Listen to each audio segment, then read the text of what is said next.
Today, the retailer's begun online sales for the first time since Easter, although it's not fully operational. Well, Kate Hardcastle is a consumer expert at Insight with Passion. Kate, always good to have you on. So it's back up and running, but not fully. What's the kind of state? How would you describe online orders at the moment? Oh, thanks for having me. Yeah, it's really a retailer that's still a little in flux. I mean, I think what we can feel reassured by as customers with this is they are taking their time. Of course, this is costing them money every day. And what they want to do is rebuild back safely and surely. And they want to make sure that all orders coming through will be fulfilled. And it feels like a regular order time. I think it would have been easier for them to set systems in motion sooner and then lead to maybe extended lead times for your deliveries and disappointment. So just be prepared to perhaps go on, and when your order's confirmed, we can't see it without confirming an order, but you'll probably be given a slightly adjusted delivery time to maybe what you might anticipate. But it looks from the outside in that it's now working again, which is such relief to this organisation that has had such a tumultuous time recently. Yeah, it must be. So for how long do you think we'll continue to see the effects of this attack? Well, as customers, I mean, anyone who's been into the store, it's been pretty much business as usual. I've been visiting them right as high as Scotland through down to Cornwall, and there's been various stock issues now and again, but generally there's been the very brave and willing face of their colleagues on the shop floor that I think have done an incredible service to the brand and trying to support and lean in. But this is at a time we must understand where the weather's been reasonable. People have been wanting to buy. Marks and Spencer are on the comeback journey with fashion particularly. And there's a good chance that the potential damage to that, not just consumer confidence on this, but the fact that it's been disconnected at a time when customers have wanted to buy, probably means that a lot of those return orders aren't going to revisit until it's another opportunity, maybe around Christmas or even into next year. Because if you've bought your summer outfits or your holiday vacation outfits or whatever, you've bought them, that's gone. The chance has missed.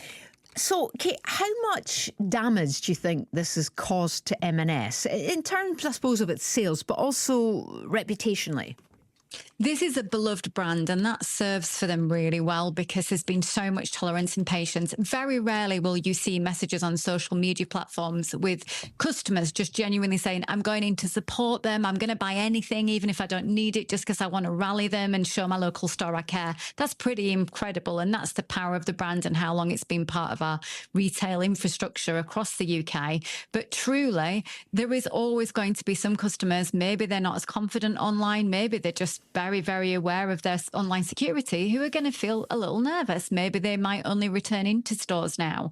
And I think whilst the organisation stepped up with communication, there was a period across that 6 weeks where it felt perhaps some of us didn't really know what was going on or regularly enough. And I think that could have been something the organisation smoothed over. I think what it's also done is, for the rest of the industry, actually, given everyone that reality check that there's a lot of susceptibility and retailers have to make sure they're ready to go should they be impacted like this. It's probably been that kind of breathtaking moment that someone as sizable in M&S could really have been challenged in this way. And Kate, you touched on a good point. Do you think this could put some customers off shopping online? And if so, what impact could that maybe have on sales in the future?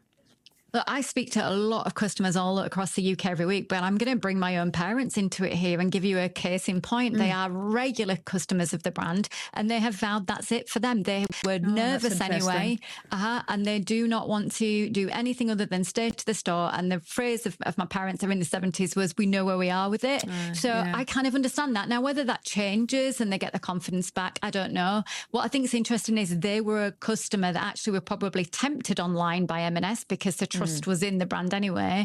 And of course, that's been something that's rocked their confidence. And I think what M&S now have to do, they can't just kind of leave it there. There's got to be a lot of work where we see them really supporting those customers that have had a fright and what that might look like for them going forward. You mentioned this at the start, Kate, but you were sort of saying that they were quite an important part in their journey to win back some perhaps more fashion conscious consumers.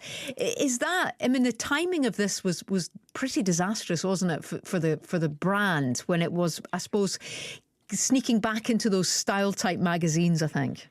You're so right to point it out. It was brutal. Literally, there were videos coming from fashion influencers saying, oh, M&S are having a moment. I've just done my try on. Look at these items. Can you even imagine that I got them from M&S at this price? So we have seen a set of interim financial results, which I reported on, which were healthy. But of course, that reflects the period that had gone. And they're in this build back campaign. I don't think M&S will even truly know just how much lost business has been, because you can account for everything you did the year before. What you would never know is how many new customers would have come and given you a go. So there's 2 points that here that are pretty critical.